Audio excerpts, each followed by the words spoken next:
All right, here we go. So welcome back from spring break. We are now in week 10 of class.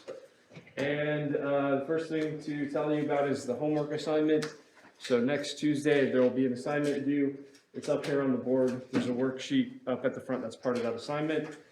The other thing to mention is the upcoming test. So I believe I already sent out a few reminders about this through email and Canvas, but just to tell you again, the second test is coming up and it's exactly 2 weeks away. So it's going to be given in lecture on April 5th. The format of the test should be very familiar. It's basically going to be 5 to 6 free response questions, and you'll have the entire period to work on it. So it's an hour and 20 minutes that we have here in class to work on that. What's going to be covered is chapters 5 through 6 of the textbook. So just to remind you, chapter 5 is all about Newton's laws, and chapter 6, which is what we are currently on, is applications of Newton's laws. All right, so that's the theme for the test. And just like before, you'll have some things that you'll be allowed to bring to the test, that being a calculator and a cheat sheet. So remember what you did last time, you prepared a cheat sheet. It's a half sheet of paper, you fill it out on the front and back with basically anything you want. But just like last time, as you prepare the cheat sheet, you should be going through the lectures and the material in the textbook and trying to just condense it down to the most relevant equations so you can bring those into the test. Because I won't be providing an equation sheet for you. All right? So here's another thing. We're going to have a review packet. Has anyone taken a look at the review packet? It's on Canvas, so you should be able to see it. The review packet is going to consist of about 15 problems dealing with this material. And if you know how to do all those problems, you should be in really good shape for the test. Okay, so start studying. But we'll also devote some time next week in lab to going through those questions. All right, so we're not doing an experiment next week. We're going to go through the review questions in lab. And then at the end of next week, I'm going to post my solutions to those review questions. All right, so this should all be familiar. It's pretty much the same thing we did for the first test. Any questions on that?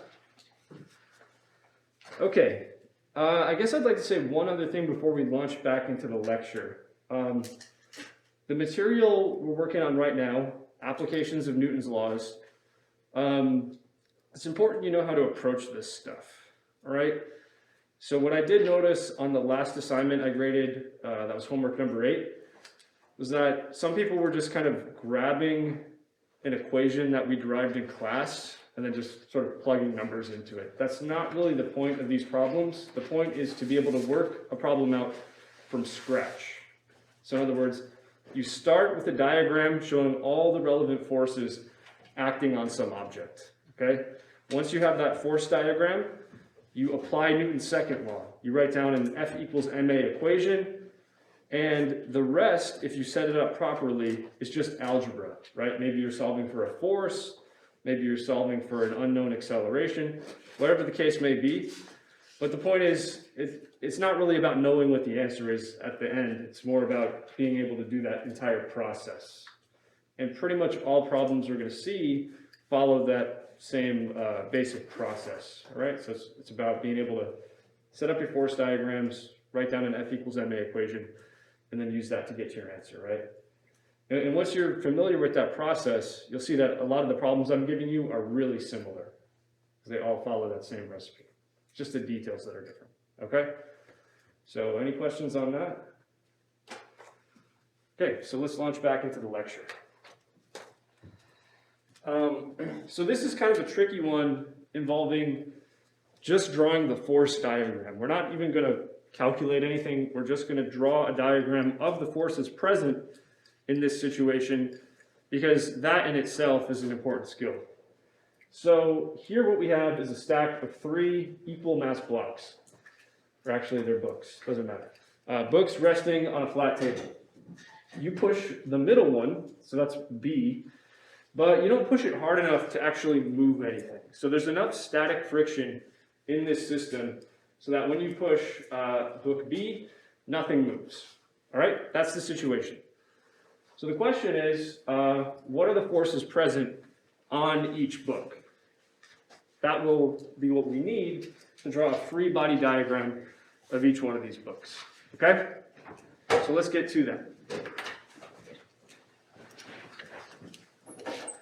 All right, so what we'll do is we'll draw the stack of books, which we label from the top going down as A, B, and C.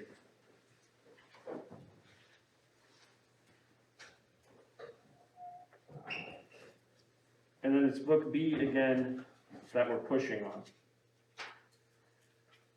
Okay.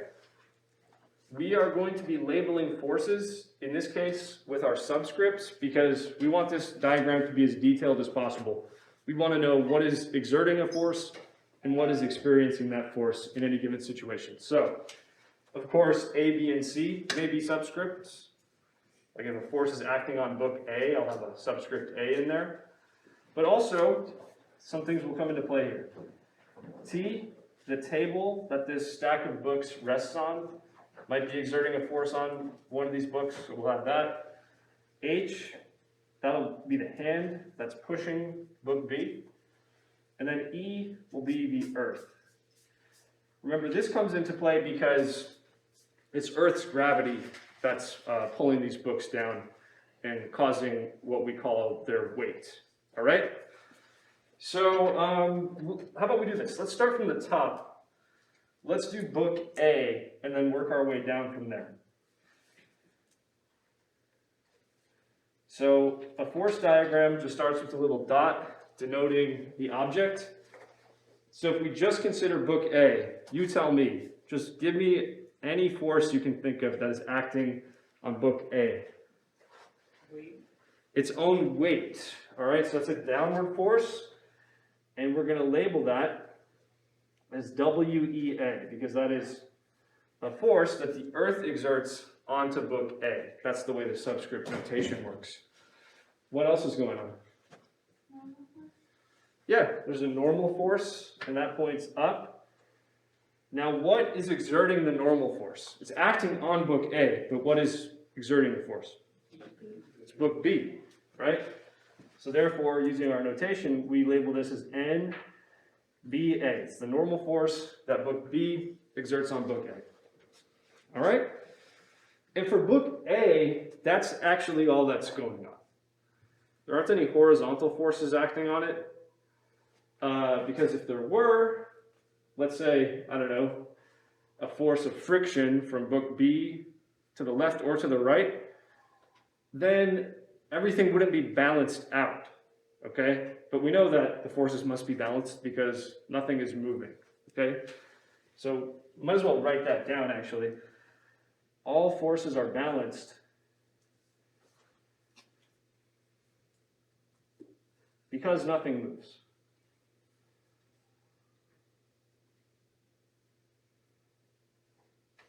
Okay? It's like saying F equals ma, where we have no acceleration.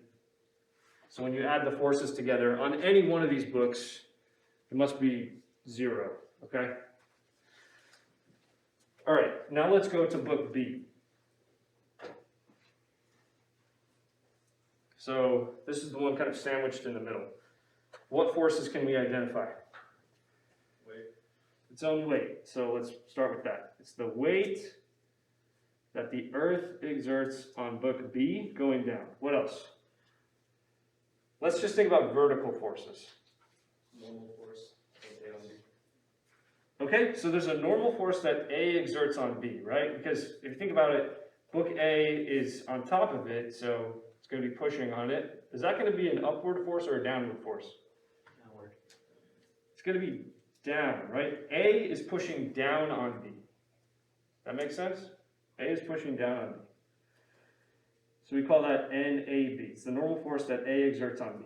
All right, but now let's take a note of something.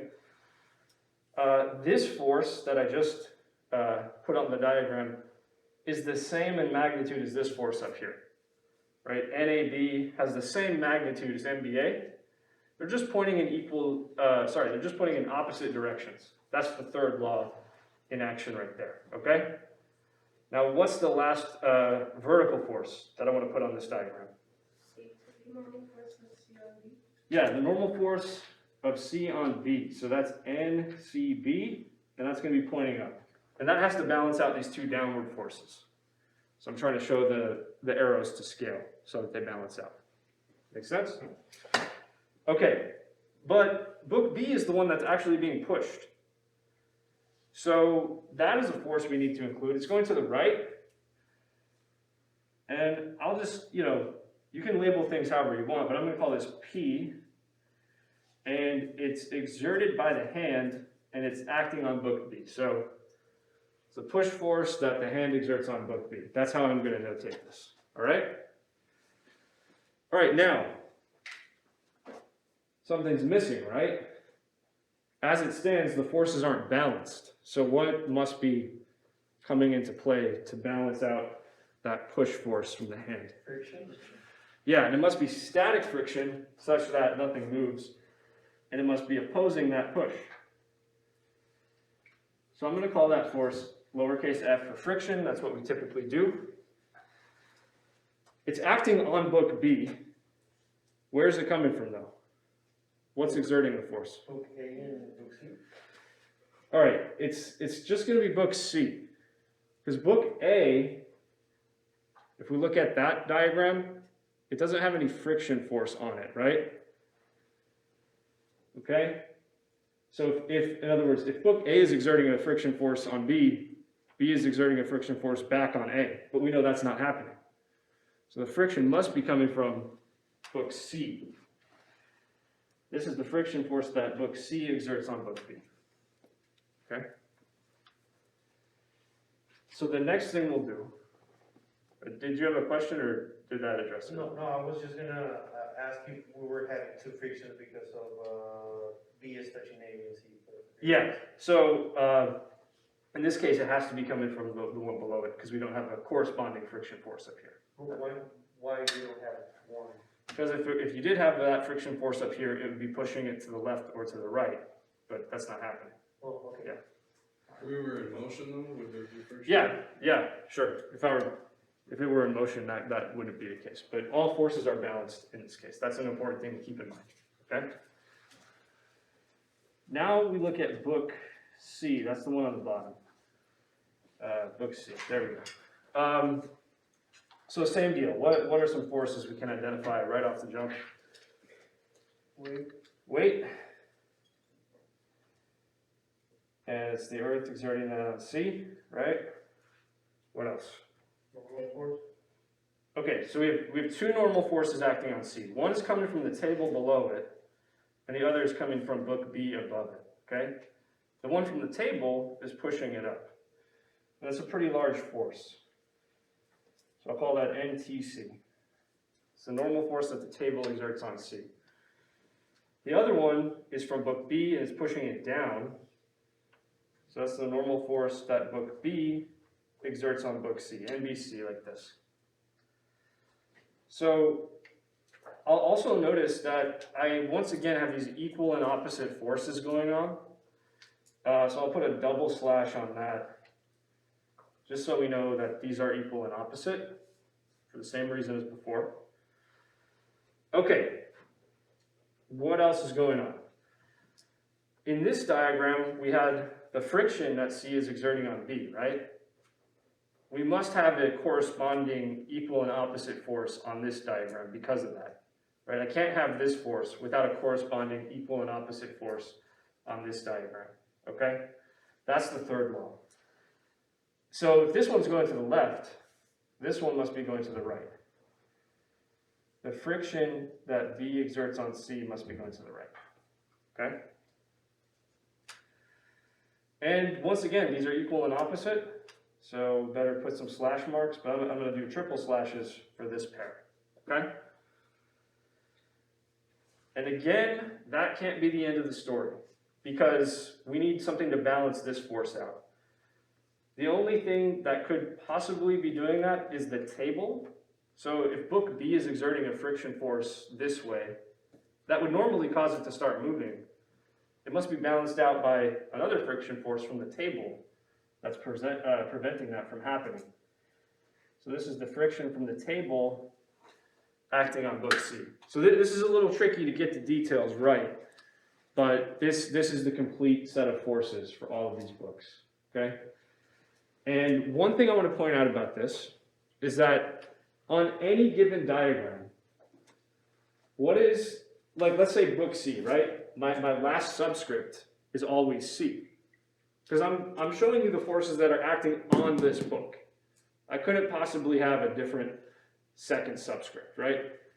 For example, if I said NCB on this diagram, it would be in the wrong place. Because I'm supposed to be showing forces that are acting on book C, not on any other object, okay? So that was the example. Any questions? I'm going to show you another one that's kind of related to this.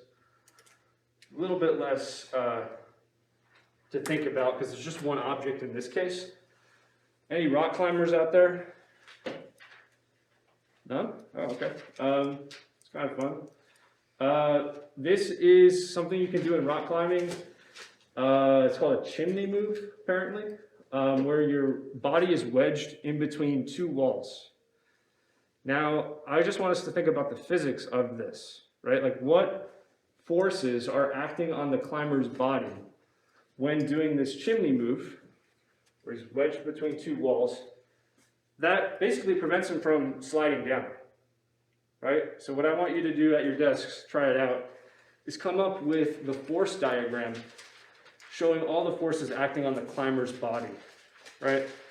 And just like before, we want to assume that all forces are balanced because ideally the climber is not accelerating up or down, right? So try it out, see what you end up getting, and then we'll go through it together.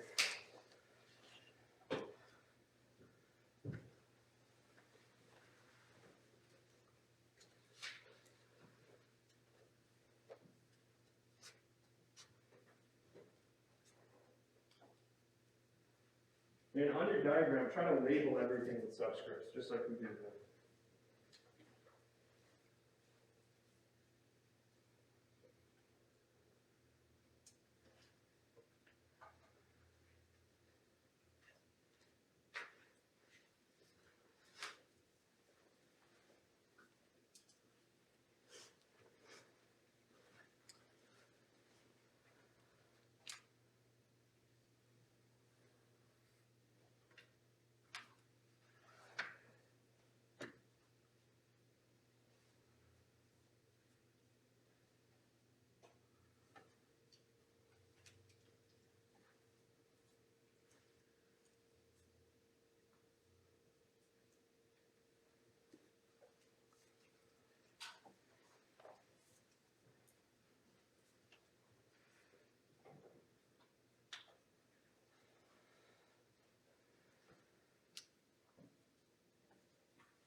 So Cameron, one thing you should think about is that since the wall is vertical, friction is just going to go up or down. It only goes horizontal if you're on a flat surface.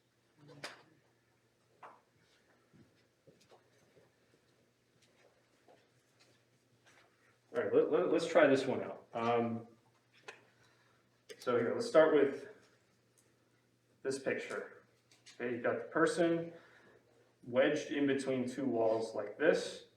Let's label this one on the left, wall number 1, and then this one on the right, wall number 2. Okay? Also, for notation purposes, we'll have P for this person and E for the earth. Okay? So let's start with the easiest one. What force is going to be present automatically? Weight. The weight of the person, right? So let's call that W, and it's exerted by the earth on the person. Okay. Now let me ask you this. What is counteracting the weight? What kind of force is going up to counteract the weight?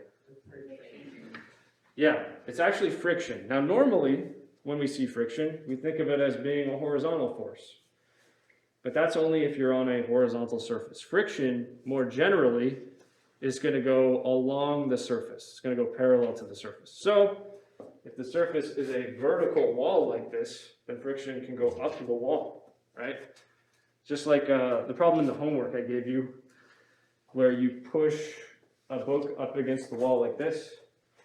It's actually friction going up the wall that holds it in place. So something similar is going on here.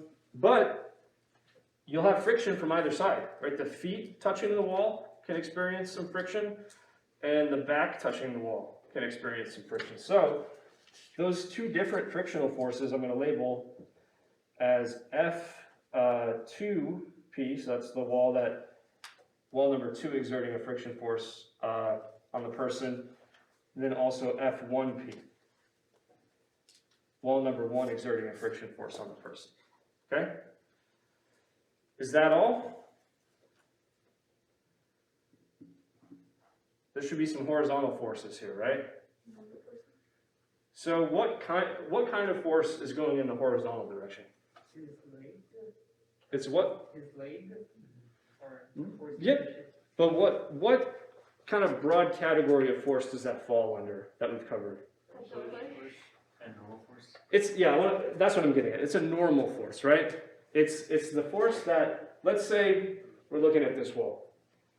The wall is pushing the person's feet this way in a direction that's normal to or perpendicular to that wall. If we look at this wall, it's pushing on the person's back this way, again, in a direction that's normal to, perpendicular to the wall. So we'll label those as N1P going this way and N2P going that way. And remember, just as a side note, the more normal force you have, the stronger friction can be, right? So intuitively, it should make sense that the harder the person pushes against either wall, the more secure the person will be. And if he kind of lets up and doesn't push hard against those walls, friction will decrease and then might slide down, right? So any questions on that? All right, let's keep going then. So what we've just done is wrapped up our discussion of friction. We're going to continue to see it, throughout the rest of the course. You'll see a lot more examples over the next couple of weeks. But I want to get into something new. So what we're going to talk about for the rest of today's class is uniform circular motion. This is the last kind of new topic in this lecture. The rest of it is just more and more examples, right? So this is the last, really new physics that you're going to see before the test. The rest is just going to be lots and lots of examples. And really, it's not too different from what we've already seen. In other words, this is just another application of Newton's laws. It's just a sort of a special wrinkle to it. But at the end of the day, when you're dealing with problems in uniform circular motion, you're going to analyze the forces, draw a free body diagram, apply F equals ma. The only difference is A, the acceleration, has kind of a special formula that we'll use, and I'll show you what that is. Okay? So let's start with a question. When we say uniform circular motion, what we're referring to is an object that's moving in a circle at a constant speed. That's the uniform part. So you're at a uniform speed that's not changing, okay? So just think about that kind of motion. An object moving in a circular path at a constant speed.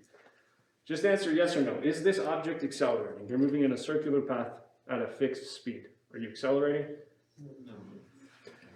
All right, who says yes? Who says no? Okay, the answer is yes. Okay? Speed is just one part of velocity. Okay? Let's think about this. You're accelerating if your velocity is changing, right? One way your velocity can be changing is if you're speeding up or slowing down. Another way your velocity can be changing is if you are turning if you're moving in a different direction each instant that passes, okay? So if you're turning, which is what's going on when you're moving in a circular path, you are accelerating, okay? It's really important to realize, and let's get into some of that math, okay? So to recap, an object is accelerating whenever its velocity v is changing over time. Remember, v is a vector, right? We can think of it as having a magnitude and having a direction, okay? And if either one of those things is changing, the magnitude or the direction, then you have acceleration, okay? So one way you can accelerate is for the magnitude of v. That's what we call the speed. If that's changing, that's a type of acceleration. Or another type, which is what we're going to get into now, is if the direction of your velocity vector is changing, okay? So if I'm moving at the same speed, and at one moment I'm going this way, and at the next moment I'm going that way, my direction of my velocity vector is changing, and therefore I'm accelerating, okay? So, yeah, that's what uniform circular motion is. We're moving in a circular path at a constant speed, and what I'm going to show you with this little animation here is that this type of object is accelerating. Because here, let's take a snapshot in time. Let's say this is the circle our object is moving in, and in red, we're going to denote its velocity vector. So for the moment, it's moving straight up like this. But in the next moment, it's going to be located over here. What direction will its velocity vector be pointing in at that moment? It's kind of at an angle, right? It's not going to be straight up anymore. It's going to be off in that direction.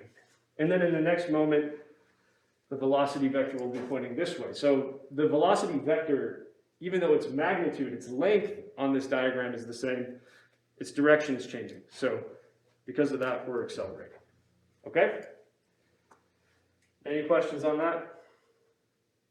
Okay, so then let's now talk about what that acceleration is. So hopefully you're convinced that if we're moving at a constant speed in a circle, we are accelerating, but how should we characterize that acceleration? So it turns out there's going to be a formula right here that we're going to derive. Okay, and I'll briefly describe to you the result, and then I'm going to derive it for you on paper so you can see where it comes from. All right? So when an object is in uniform circular motion, its acceleration points inwards towards the center of the circle. Okay?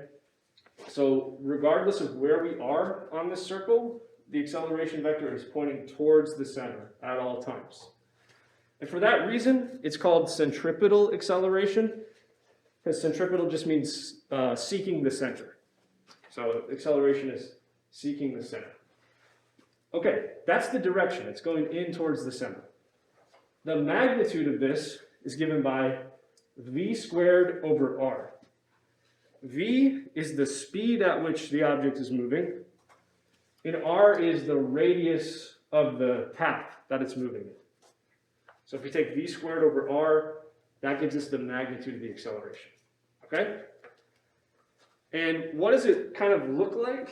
It looks like this. Our velocity vector is always going tangent to the circle. That's the one shown in red. And the acceleration vector is pointing inwards towards the center of the circle. That's the one shown in blue.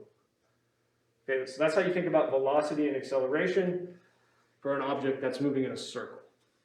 All right? So that's the result, and I'm going to show you where that comes from.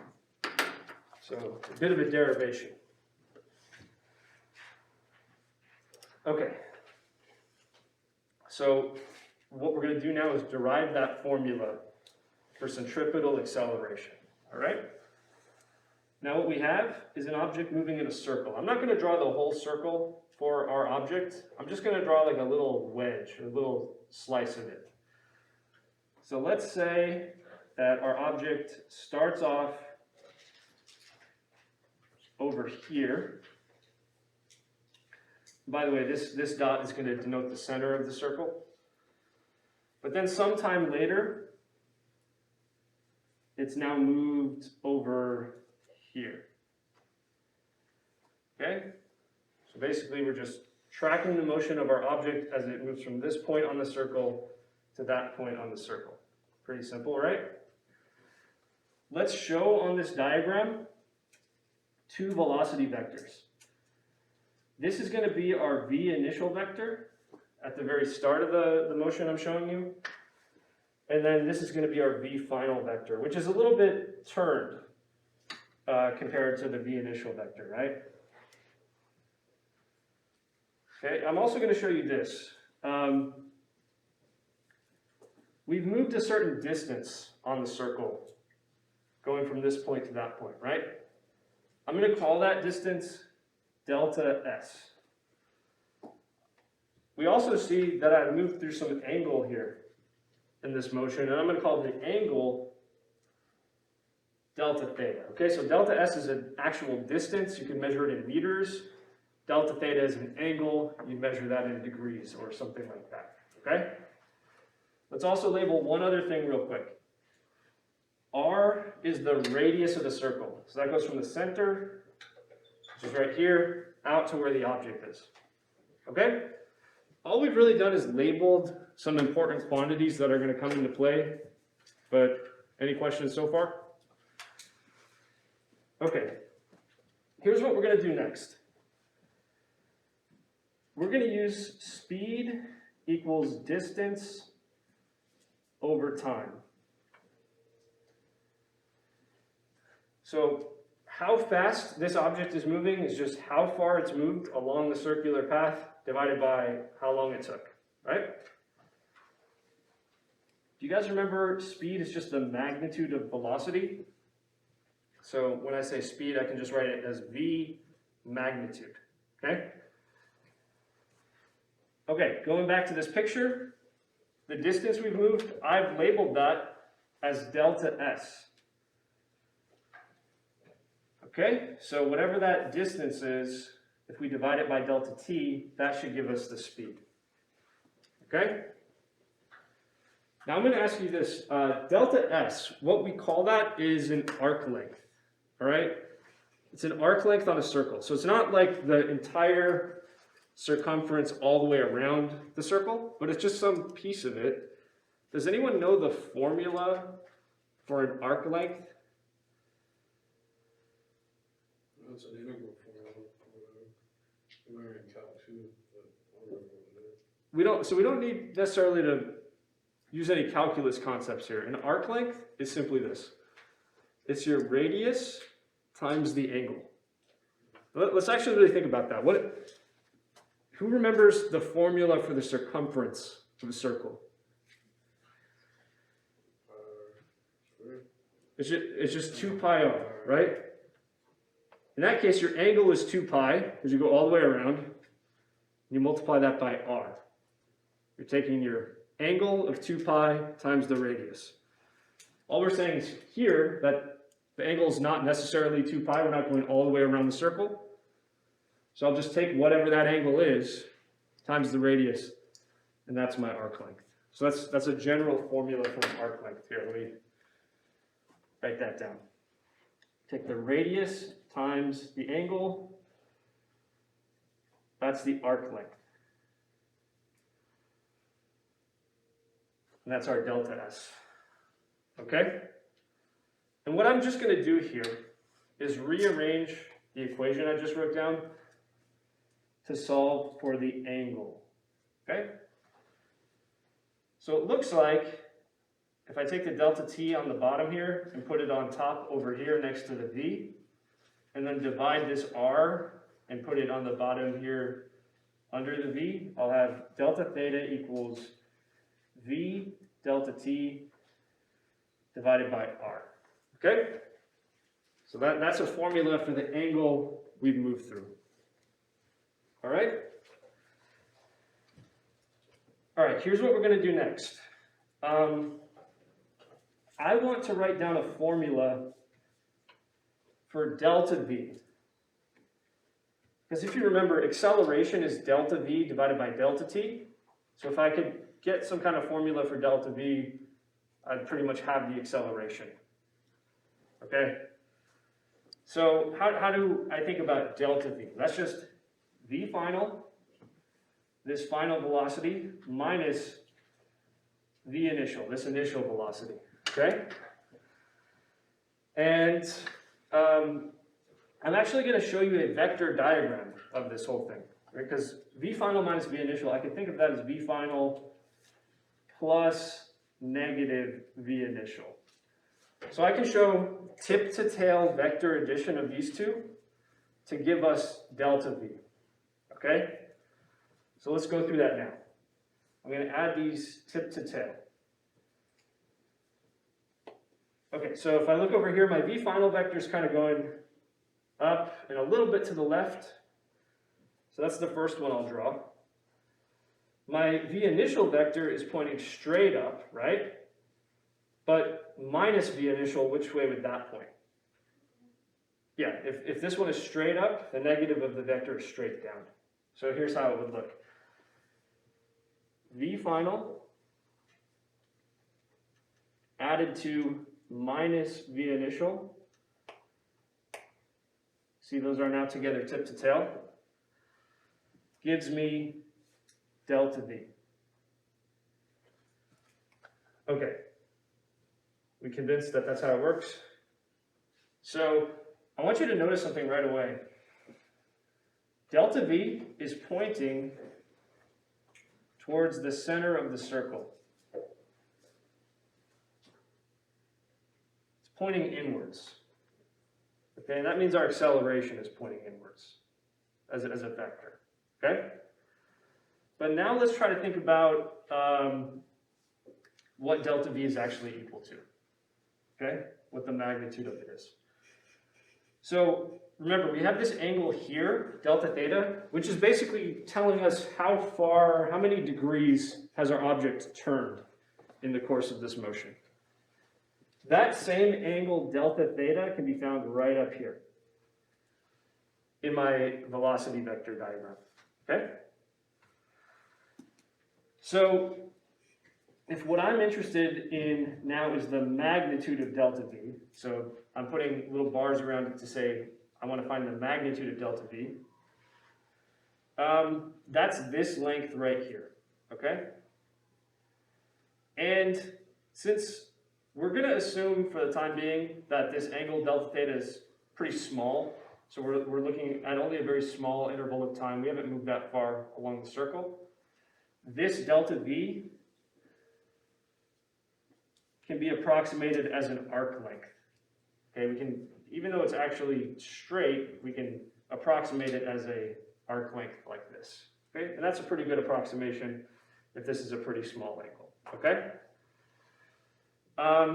and arc lengths work just the same way that they worked up here. Okay, it's your radius, which in this case is the length of your V vector, times your angle. So it's the magnitude of, it's the magnitude of my V vector times the angle delta theta, right? But here's what I'm going to do next. We have a formula for delta theta. I'm going to put it in right there. So we have the magnitude of my V vector times delta theta, which is V delta T over R, which is V squared over R times delta T. Okay? Now here's the last part of this. Acceleration is given by delta V over delta T. It's your change in velocity. Let me write that more clearly. It's your change in velocity delta V divided by the time. Okay? We've already established that this is pointing towards the center of the circle. But what's the magnitude of it? Well, I'm going to take the magnitude of my delta V, which I just found over here, as V squared divided by R times delta T. And then I'm going to divide out delta T. That goes away. So here's the takeaway point. The acceleration is v squared over r in terms of magnitude, where v is the speed you're moving at and r is the radius of the circle you're moving in. And the direction of the acceleration is in towards the center of that circle, okay? So I just wanted to show you where that came from, but from here on out, we're going to remember the result and how to use it, okay? So let's summarize. Acceleration is towards the center. The magnitude of that acceleration is v squared over r, okay? So now that we know that, let's try to start using this result. Actually, sorry, I lied. I'm going to give you one more kind of conceptual slide, all right? I really want to drive home this result and what it means, okay? So what we're going to talk about real briefly is velocity and acceleration, how they relate to each other. So acceleration is delta v divided by delta t. It's your change in velocity over some kind of time interval. So delta v, if we solve for it, is given by acceleration times delta t, right? We're just starting with the definition of acceleration to get here. And as I showed you before, delta v is just v final minus v initial, right? So therefore, if we wanted to figure out what v final is, I could just take this v initial and throw it on this side of the equation. V final is v initial plus a delta t. This should look familiar, by the way, but I'm just kind of deriving that from scratch, right? So I want us to take a look at a few different possible cases, okay? I want us to think about velocity and acceleration being parallel, so they're in the same exact direction. Velocity and acceleration being anti-parallel, so they oppose each other. And then the third case, velocity and acceleration being perpendicular. Okay, so I'm just going to use this formula for each one of those cases. The first case is this one. Let's think about velocity and acceleration being parallel. Okay, so here. Let's say our object is moving to the right. Okay, that means our v initial vector is pointing to the right. If acceleration is going in the same exact direction as that, if I add it to my v initial, if I add a delta t to that, it's just going to be another vector that I tack on going in the same direction. Does that make sense? If I'm adding v initial to a delta t and they're parallel, this is what it looks like when those vectors are added together. It's just the tip to tail method, once again.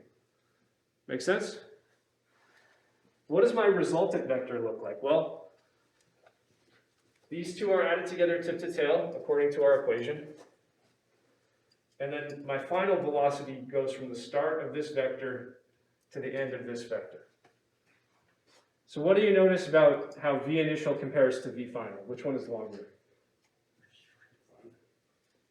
Yeah, my final velocity is longer. That means I'm moving faster. The length of this arrow is telling you speed, how fast the object is moving. So that's telling us that if velocity and acceleration go in the same direction, that we are speeding up. Okay? That's something you already knew from before, but I'm showing you this in a sort of different way. Velocity and acceleration are going the same way, you are speeding up. That's the point of this. Okay? Let's do the anti-parallel case, where velocity and acceleration are opposing each other. What does this diagram of vectors look like in that case? Okay, well now let's show v initial like this. Let's say we're starting off moving to the right, just like before. Okay? Now, if I want to show a delta t being added to that, where a is opposing my initial velocity, it's going to be going that way, to the left. Okay, so here's what it looks like tip to tail. A delta t is going to the left. Okay? And then my v final is this one. It goes from the start of the first vector to the end of the last vector. So now I have a shorter v final vector than my v initial vector, which means I've slowed down. Okay? So in the case where velocity and acceleration are opposing each other, they're anti-parallel, V final ends up being smaller in magnitude than V initial, which again means you slowed down. Okay? So we good on that? The last case we want to look at is, what if they're perpendicular? Okay? So they don't have to just, velocity and acceleration don't just have to be completely parallel to each other or anti-parallel. They can also be perpendicular. That's another case we want to look at. So let's just draw the diagram. Here's V initial. We're just going to suppose it's going to the right to start. Then my acceleration, I want to show it going up like this, perpendicular to my initial velocity. Okay? Like that. Okay? And then my V final vector, as always, goes from the start of my first vector to the end of the last vector. So what do you notice now? V final is pointing in a different direction. Okay? In other words, the object is turned. It's moving in a new direction. So velocity and acceleration being parallel or anti-parallel, that's just speeding up or slowing down, but you're not changing the direction you're moving in. If your acceleration is perpendicular to your velocity, then you are turning, okay? And that's exactly what's going on with circular motion. They're just constantly turning. And your velocity and your acceleration are perpendicular to one another. Okay? So hopefully you see that that's the case. So now let's start doing some calculations. Let's say that you're standing on a merry-go-round and you're at the very edge of it. Let's say the radius of that merry-go-round is 1.2 meters. And your friend comes along and spins you around. Okay? Gradually increasing your speed as he's spinning you around. You may know that the human body can only withstand a certain amount of acceleration before you pass out. Let's say that 4.5 Gs is when you pass out. In other words, 4.5 times 9.8 meters per second squared. That's what I'm talking about here, is when you pass out. So my question is, how fast, what will your speed be at that time? Here, we're just using the equation. A is v squared over r. Okay, your acceleration is v squared over r. What you're doing is you're finding v, how fast you're moving. Okay? Try it out, see what you get.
That's right. Okay, so I'm seeing some of you have the answer. Let's just go through it real quick. So again, all we're doing here is applying the formula we derived. A is v squared over r. What is your acceleration when you're moving in uniform circular motion? It's v squared over r. That means v squared is a times r, which means v is the square root of a times r, right? Now in this case, we're imagining the acceleration is 4.5 times g. That's what 4.5 Gs means, okay? Your acceleration is 4.5 times g. And then we have the r as before. So this is the square root of 4.5 times 9.8 meters per second squared. That's g. And then the radius of this merry-go-round is 1.2 meters. Now notice the units, we have the square root of meters squared on top because we have 2 meters factors, second squared on the bottom. So it should come out in meters per second. What's the numerical value here? Yep. So if you're moving in a circle at 7.3 meters per second, and that circle has a radius of 1.2 meters, then your acceleration is 4.5 g. Okay? That's how this works. Any questions? All right. So hopefully that's pretty straightforward. Okay, Next. Question, so with taking the square, you get a plus or minus? You Yes. just expand on the rotation, which way you're rotating, or? All right, so v is a speed, so it's just positive by definition, right? By the way, like, I'm writing v as a shorthand, but it really just means the magnitude of velocity, okay? I don't write it with all this kind of bells and whistles on it. Usually I just write v, but we're talking about the magnitude of the velocity. So that's always something that's going to be positive by definition. But yeah, good question. Usually you want to think about the two roots. All right, so next we're going to just get into, this is not necessarily anything new, it's just a different way of talking about how fast something is moving in a circle. That is period and frequency, okay? Just different ways of quantifying it. Let's first talk about period, okay? The period of rotation, okay, the period of something moving in a circle, it's just the time that it takes to complete a full circle, okay? So if I take 10 seconds to go around in a circle once, then my period is 10 seconds. We usually give period as capital T, okay? It's a special kind of time, so it gets a special symbol, capital T is the period. Okay, let's think about how we might be able to find the period. Well, in one period, we know the distance that an object travels, right? It's traveled one circumference, right? In one period, I go all the way around the circle. So the distance I've covered is equal to the circumference, the distance all the way around that circle. Well, the circumference is 2 pi r. So if we just use the simple idea that speed is distance over time, we'll get this. V, that's our speed, is equal to 2 pi r, that's our circumference, divided by capital T, that's our period, right? So in other words, if I know the speed, I could use this to get the period. It's pretty simple to go from one to the other, right? Make sense? Now the other is frequency. Let's think of period in the following way. Period is like, how much time does it take to undergo a revolution? It's time divided by revolutions, okay? Frequency is just the inverse of that. Frequency is revolutions divided by time. You may be familiar with RPM, right? That's revolutions per minute. You could do revolutions per second or any other unit of time you want, right? That's what frequency is. Frequency is the number of full revolutions per unit time that our object undergoes, okay? And it's just the inverse of our period. So frequency given by lowercase f is just 1 divided by capital T. It's the inverse of the period. Okay, does that make sense why one is the inverse of the other? Again, one is time over revolutions, the other is revolution over time, so they're just the inverse. Frequency is commonly given in revolutions per minute, as I mentioned, that's RPM. Revolutions per second is another way you could do this. And I know this may sound confusing. We don't call that RPS. We actually call that Hertz. You're familiar with the unit of Hertz. Just how many times does something happen every second, okay? Just one last point on this. Okay, if your period is really long, if t is a very large number, That means it takes a really long time to go in a circle, right? Then your frequency is going to be low because you don't make that many revolutions per unit time, right? So large value of t, small value of f. On the other hand, if your period is really small, you go in a circle very quickly, doesn't take you that much time, well then your frequency is really high because you make a lot of revolutions per unit time. So again, I'm just trying to give you an intuition for the fact that one is the inverse of the other, okay? So yeah, these are just different ways of characterizing how fast something is moving in a circle. So is the period just time? Period is just the time it takes to undergo a full circle. Let's do an example, okay? Let's calculate the frequency of Earth's rotation on its axis. That's going to be done in units of hertz. Calculate the frequency of Earth's orbit around the sun in units of hertz. Remember that hertz is the same as a rotation per second, or sometimes they say a cycle per second. Same thing, okay? Let me ask you this. What's the period for Earth's rotation on its axis? How long does it take for Earth to rotate on its axis? 365 days. 24 hours. 24 hours. Oh. The day is how long it takes for Earth to just rotate, spin on its own axis. That's 24 hours. That's the period. For Earth's orbit around the sun, that's 365 days. Okay? And so those are the periods we're talking about. The frequencies would just be the inverses of those, right? So let me ask you this.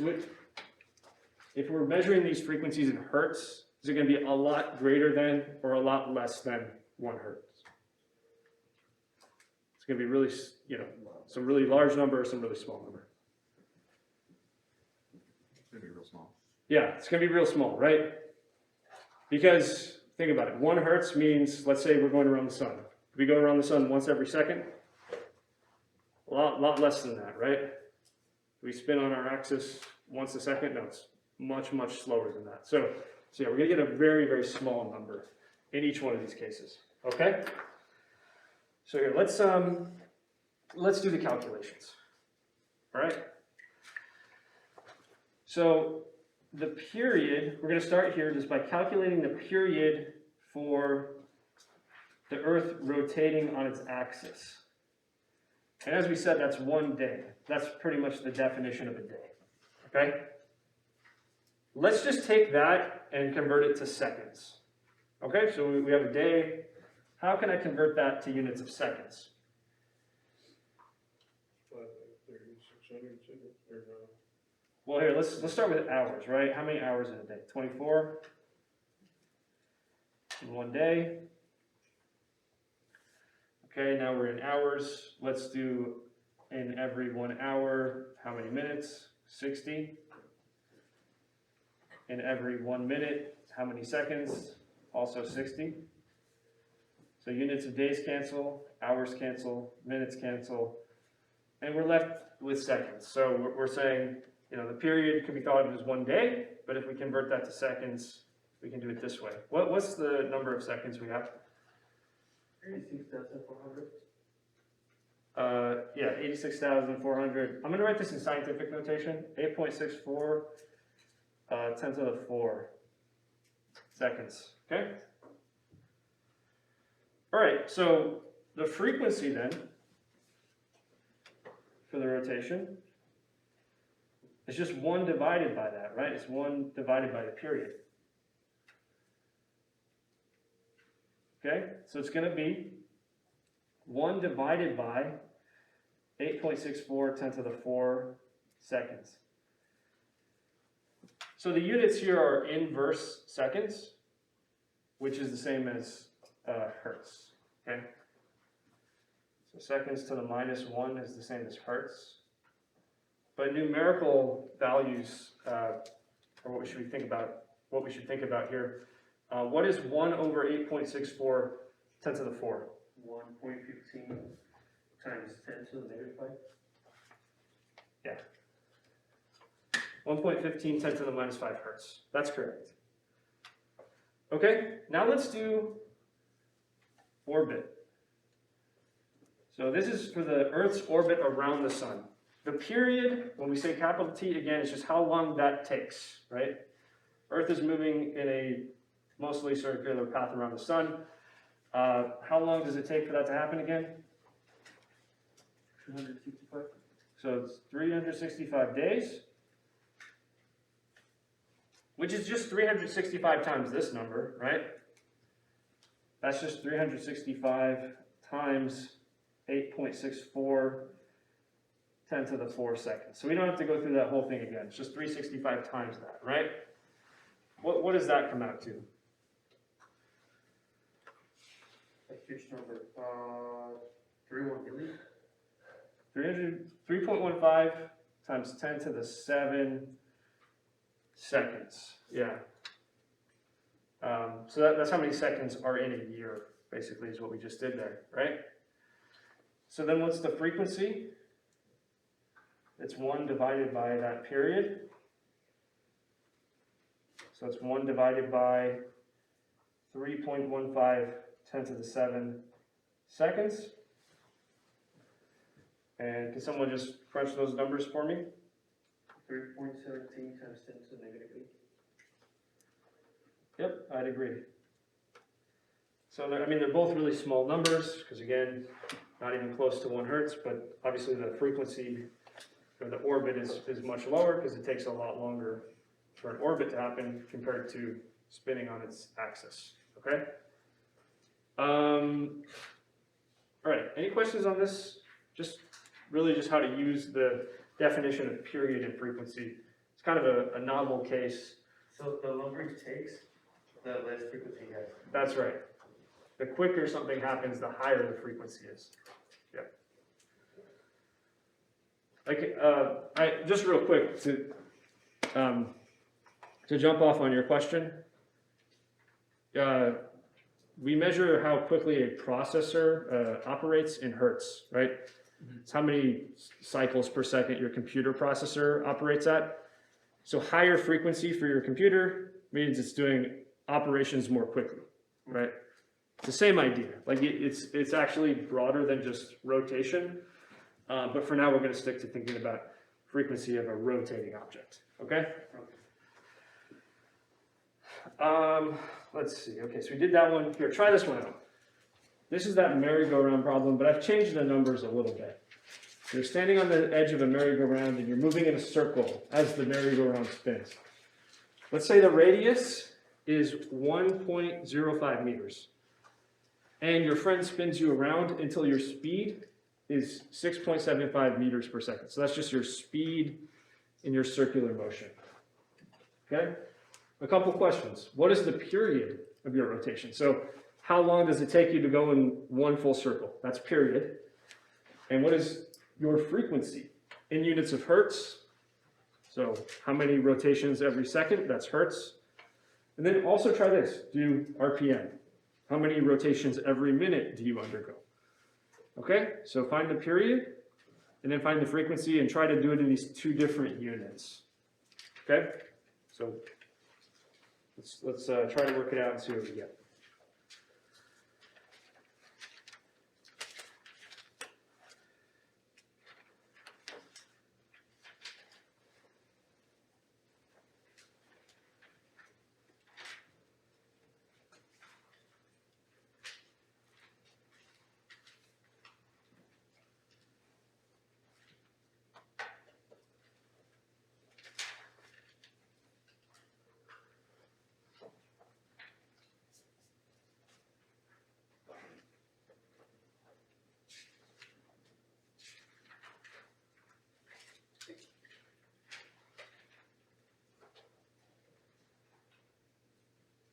So for this one, remember the speed is the same as 2 pi r divided by a period.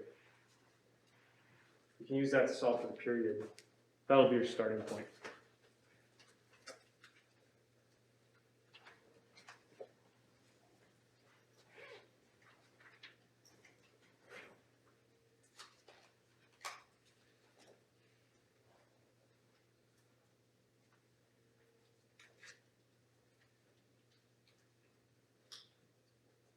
Okay, that's a good start.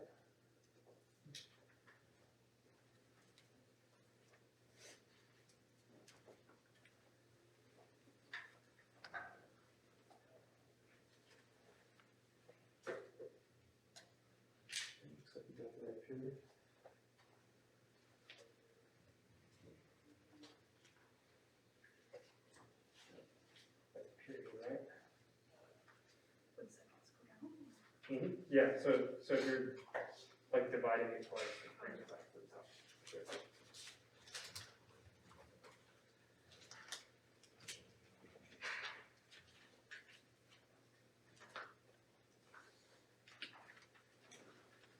Okay, so I'm seeing some people are getting the period. It's just under 1 second for the period. You should be seeing that. Let's go through it real quick. All right, so again here I'm going to use V equals 2 pi r divided by capital T. Remember, capital T is not any ordinary time. It's a special type of time. It's the period, okay? All this is saying is speed is distance over time, but if we put the distance as, 1 full circumference, then the time is a period, okay? By definition.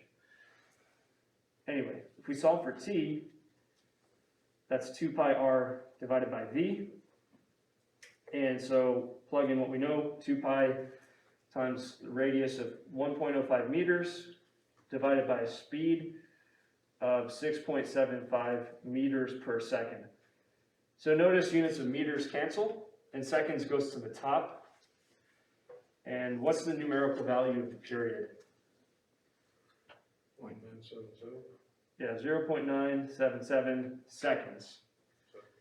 That means the frequency in hertz, because if we have 1 divided by seconds, that's hertz.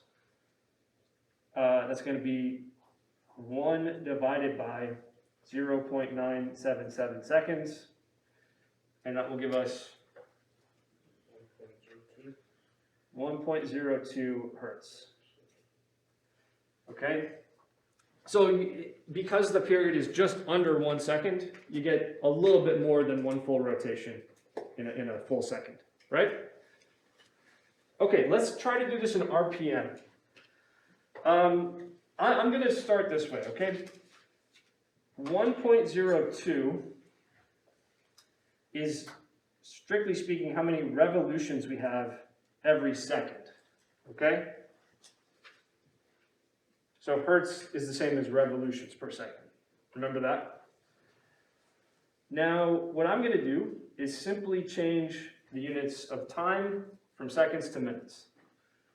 We have 60 seconds in every 1 minute. So now we have revolutions per minute. What do I get when I multiply this out? 61.4 rotations per minute. Yeah.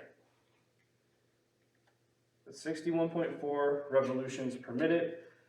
I could also say RPM, okay? So hertz is like revolutions per second. RPM is revolutions per minute. That's just how we write these things in the common notation. So hopefully you see how this sort of calculation is made. Good, any questions? All right. So let's keep it moving then. That's just a little practice with period and frequency. Now let me ask you this. Still talking about generally objects that are moving in a circle at a constant speed. What can we say about the net force acting on an object that's moving in a circle at a constant speed? Is it equal to 0 or is it not equal to 0? Let's just put it to a vote. Okay, I'm just going to get what your initial thoughts are. Who says if you're moving in a circle at a constant speed, the net force on you is equal to 0? Not equal to 0. Okay, good. So what that tells me is you've internalized the lesson, right? The first question I asked you is this kind of object accelerating? And most of you said, no, it's not accelerating. But hopefully now we understand there is acceleration, and therefore there is a net force, right? If you're accelerating, there's a net force acting on you. So now let's try to get into that side of things. In other words, what are the dynamics of uniform circular motion, where we start to think about the forces involved, okay? So remember, if you're moving in a circle at a constant speed, you have an acceleration, and it's given by v squared over r. That's the size of the acceleration. And it's also pointing inwards towards the center of the circle that you're moving in. So if we just think of that in the context of Newton's second law, the net force is equal to m times a.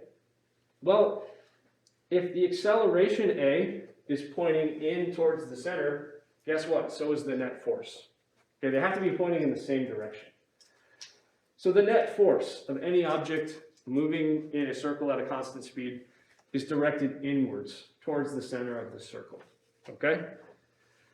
And that's very useful to know. And here's how we use this in a practical way. We're going to start to see problems where we apply Newton's second law to an object in uniform circular motion. And here's how that's going to work. So, normally we think about the x direction and the y direction, for horizontal and vertical motions. Here we have to think a bit differently when it comes to our coordinate directions. We're going to define something called the radial direction, okay? Here's how the radial direction works. If you're going inwards towards the center of the circle, let's say there's a force that's pushing an object this way, that is going to be considered the positive radial direction, okay? And if a force is going outwards, away from the center like this, that's going to be the negative radial direction, okay? So in is positive, out is negative. That's how it works. In is positive, out is negative, okay? Then we can simply apply F equals ma to the radial direction. So the net force in the radial direction is the mass times the acceleration in the radial direction. But here's the thing. The acceleration in the radial direction is v squared over r. That's our result that we worked out earlier. So we add up the radial forces with, again, positive being inwards, negative being outwards, and we get m times v squared over r. So in this sense, it's a lot like any other Newton's second law problem. You identify the forces, you apply F equals ma, and then the rest kind of follows from there, okay? So, any questions? We're going to see one example of this before we end the class. So we have a 1.75 kilogram puck moving in a circular path on a flat and frictionless surface. The puck is tied to a string which is attached to this post at the center. And the length of the string that connects the puck to the post is 75 centimeters. So the puck is just rotating in a circle like this. It's uniform circular motion. All right? Let's say the frequency is 32.5 RPM. So it's moving at 32.5 revolutions per minute. And the reason I say it's on ice is it's just a really low friction surface, so that it's not really being slowed down in any significant way. It's just moving at a constant speed as it goes. Okay, what is the tension in the string? That's the question for us. Now first, let's just conceptualize this problem. If there's tension in this string, what direction is it going in? It's going to be pulling the puck towards the center, right? That's our so-called centripetal force that's keeping our puck moving in a circle. There must be a force towards the center in order for it to move in a circle in the first place. That's what we've established, right? What is that force that's doing it? It's the tension in the string. If that string isn't there, there's no tension in the string, then it can't move in a circle like this. So there needs to be something pulling it inwards in order for it to move in this sort of way, okay? And we're just going to work out what the tension is, what's necessary. Okay, so let's do it. So here's what I'll do. I'll first start with the fact that we know the frequency, which is 32.5 revolutions per minute. And I'm going to use that to find the period. The period is just the inverse of that, remember? So we can think of it as 1 minute divided by 32.5 revolutions. I'm going to calculate this period in seconds, based on the fact that in every 1 minute we have 60 seconds. Okay. So 60 over 32.5 is 1.846.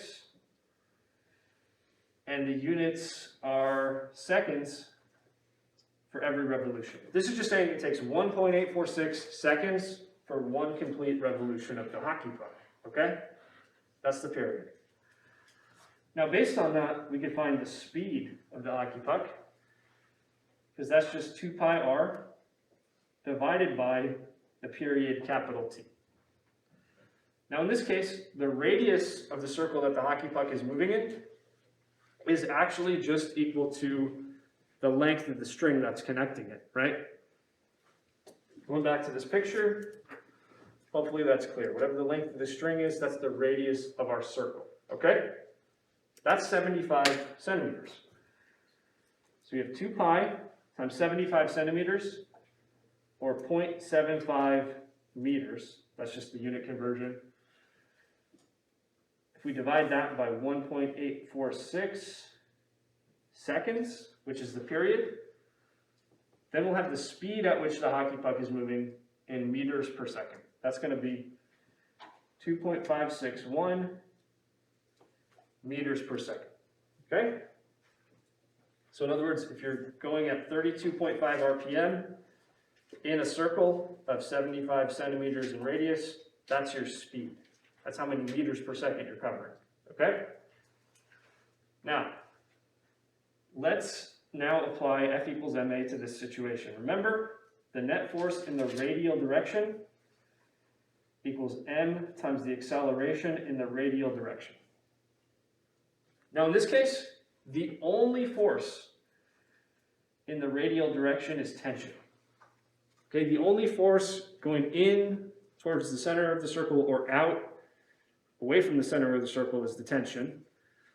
That's the only force relevant here. And I'm going to call that Ft, not to be confused with T for period, okay? That's equal to the mass of our puck times the acceleration, but we know that's v squared divided by r. So since there's only this one force present, it's equal to m times v squared divided by r. In other examples, there might be many forces present. We'll have to add up here, but this is a simple case, just the one force. Okay, the mass of our puck, 1.75 kilograms. V is 2.561 meters per second. We square it. R is 0.75 meters. Okay, can someone crunch those numbers for me? 15.3. Yeah. And the units are kilograms, meters per second squared, because here we square meters up here, but then we divide by 1 factor of meters here. So that's just meters on top, second squared on the bottom, kilograms on top.